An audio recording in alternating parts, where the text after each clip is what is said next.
Et maintenant, je voudrais vous lire un texte qui me tient beaucoup à cœur. C'est un texte que j'ai appelé, un chapitre que j'ai appelé « Légitime ». Et pourquoi légitime? Et ensuite, Anastasia vous jouera quelque chose de très beau de Tchaïkovski. Je suis François.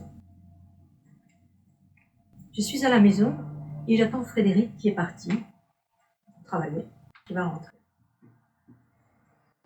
Je viens de voir un documentaire effarant sur ce qu'ont subi les homosexuels durant toute la période du nazisme et au-delà. Dénonciation, déportation, torture. A-t-on oublié tout cela? Ou bien est-ce peu connu? Une photo à l'écran montre deux jeunes hommes tendrement enlacés dans un appartement.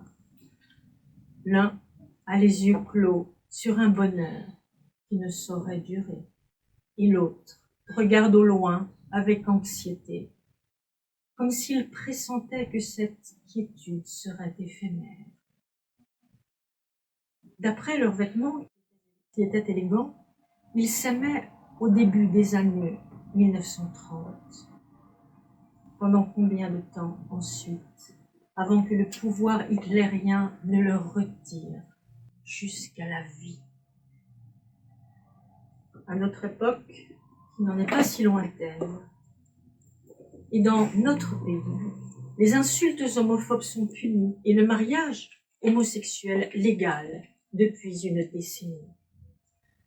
Mais nombreux sont les pays dans le monde pratiquant ce qu'ont fait les nazis et condamnant à mort au motif du seul crime d'aimer qui a le même genre que soi. J'ai du mal à m'éloigner de ce que j'ai vu et entendu dans ce documentaire qui me fait tourner en rond dans le salon.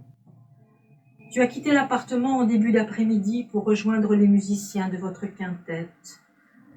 Vais-je te parler de ce que j'ai appris, quitte à t'inquiéter davantage face aux colibets et aux moqueries dont tu fais parfois l'objet pour être trop féminin? Le mois dernier, tu as été la cible d'un journaliste qui a écrit « De subtilités inutiles en excès de finesse, de peur de brutaliser Mozart, Frédéric Melcourt pousse la délicatesse jusqu'à la mièvrerie sans que l'orchestre parvienne à l'en extraire pour l'entraîner dans une once de virilité. » Homophobe, évidemment. Tu en as été meurtri longtemps, à tel point que tu envisageais de changer radicalement de répertoire pour te tourner vers des œuvres considérées comme puissantes, viriles. J'ai mis du temps à t'en dissuader et à te faire promettre de surtout ne rien changer. Des avancées vers plus de tolérance, il y en a. Je réfléchis aux dates. Certaines m'échappent. Oublie-t-on aussi ce qui est favorable? Je puise sur Internet les précisions que je voudrais, cette fois, avoir clairement en tête, une sorte d'historique. Et je tombe sur la photo d'une plaque commémorative que je me souviens avoir vue à Paris, rue Montorgueil. Elle est dédiée, cette plaque, à la mémoire de deux hommes qui ont eu le tort de s'aimer en 1750, arrêtés précisément à cet endroit et mis au bûcher sur la place de Grève. Voir cette plaque m'avait bouleversée. Je m'étais figuré le brasier et ces deux hommes livrés aux flammes devant des observateurs amusés. Je passe sur Wikipédia qui me montre à nouveau la plaque. Leur nom, Jean et Bruno. Bruno et Jean. J'avais oublié. Comment peut-on oublier si vite? Les articles que je consulte m'indiquent des dates qui me semblent proches. Dépénalisation de l'homosexualité en France en 1982. Si tard par rapport à d'autres pays. Le Pax en 1999 pour tous. Et je lis que l'homosexualité a été retirée de la liste des maladies mentales en 1981. L'interdiction des thérapies de conversion toutes récentes n'aurait-elle pas dû en découler plutôt que d'être votée 40 ans après? Thérapie qui suppose maladie. Je m'arrête un long moment sur le mariage, rendu possible depuis 2013 en France. Il y a quelque temps que j'y pense, bien que je ne t'en ai pas parlé, pas encore.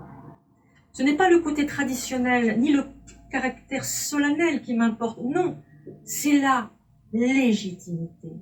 Mariés ensemble, nous serions légitimes dans notre droit. S'aimer serait légal et inattaquable, du moins devant la justice. C'est une chance qui nous est donnée. Donc combien de personnes aimeraient bénéficier dans tant d'autres pays? Le Pax officialise. Le mariage donne plus de droits. Je veux le droit, avoir le droit que tu l'aies, qu'on le sache, que cela se voit, sans cérémonie pompeuse, en tout petit comité, mais marqué sur des papiers qui scellent notre union. Nous y avons droit, et je reste sur le sentiment que ce droit nous protège, car nous avons besoin de protection. Je referme l'écran de mon ordinateur avec ces mots qui grandissent dans ma tête. Le droit, la légitimité. Et je m'installe dans le canapé sans rien faire d'autre que d'attendre.